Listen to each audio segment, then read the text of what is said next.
California Republican Congressman Tom McClintock joins us now at our desk. He's a member of the House Budget and Judiciary Committees, and I want to start on Iran. Congressman, what did you make of the president's social media comments yesterday on that he would attack an Iranian bridge or power facility for every ship that's hit going through the Straits of Hormuz? I guess I'm just old-fashioned. I don't believe in sort of wars. If there isn't even such a thing as a sort of war, we're not very good at it. I think that a mistake was made when we paused the initial actions against Iran.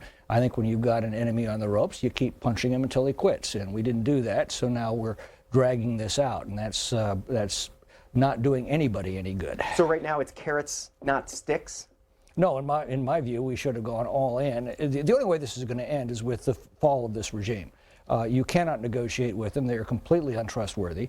The only way this ends is for that regime to collapse. And I should say sticks, not carrots. Short of a ground war, I think that the only way to do it is to arm the resistance that is within Iran so that they can take back their government after 47 years of terrorism being waged against their own people. There was a caller earlier in the program today that was calling for boots on the ground. Is that something that you would be willing to support at some point? We'll cross that bridge when we get to it, but I think a far better approach is simply to assure that the resistance forces in Iran, and they are immense. Again, they've been brutalized for 47 years. You can't do that to a population without having immense resentments.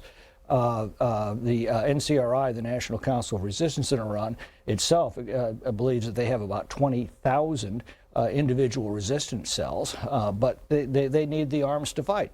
What do you make of this war powers vote today in the House?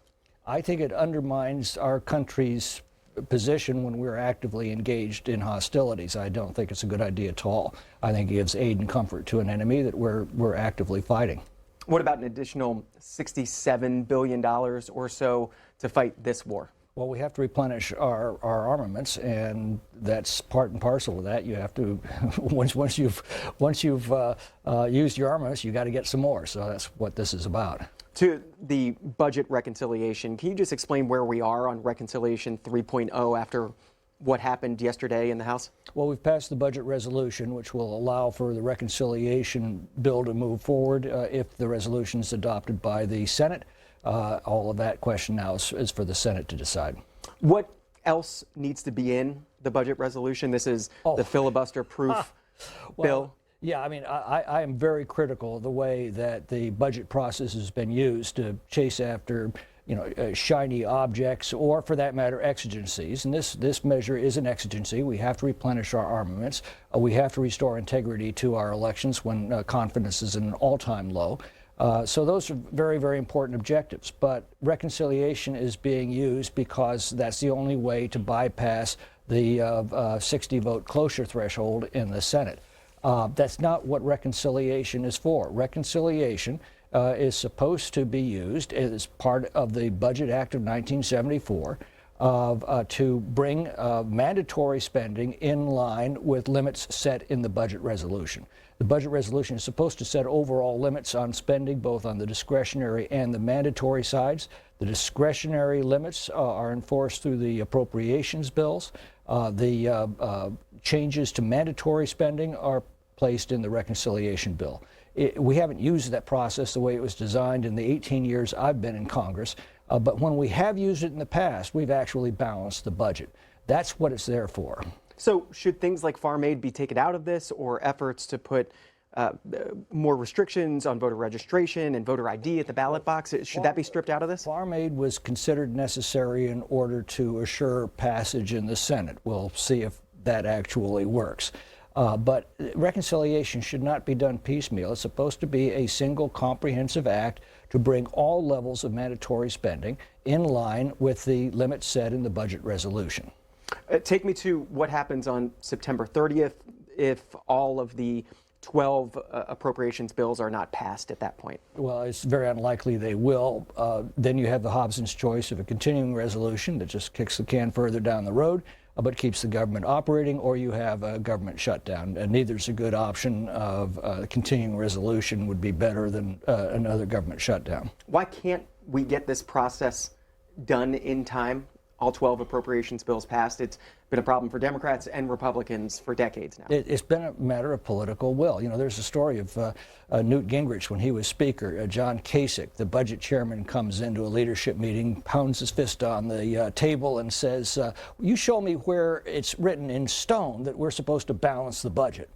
Well, the next meeting, Gingrich brings a stone tablet in which is inscribed, "Thou shalt balance the budget." Moses-esque. And they did.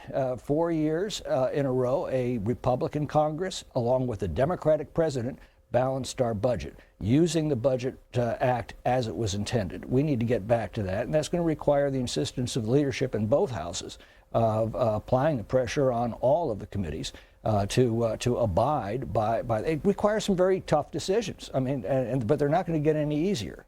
One more issue from yesterday that you dealt with on the floor of the House. What's your view of members of Congress and their families trading stocks? Well, Caesar's wife should be above reproach, I think is the line from Shakespeare.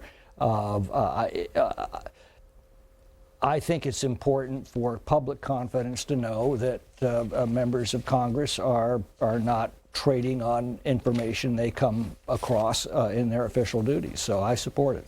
This bill yesterday to pass this stock trading ban, it also included a provision on voter ID, which is likely to kill this when it gets to the Senate. Thomas Massie yesterday, this is the Washington Times reporting on it, scolding his party for tacking on that voter ID provision to this bill, saying on his social media feed that it was not to get Democrats to vote for voter ID, but to get them to vote against the stock trading ban. So then this can just be used in the November election. Listen, its purpose is purpose, and this is being tacked on, I now think, to every bill that we're passing out of the House. Is it doing more harm than good? Why not have these as a standalone vote? Why not the stock trading ban? It is a top priority of the administration, and I think it should be a top priority of Congress to restore integrity to our elections process, which, again, has driven public confidence in that process to an all-time low.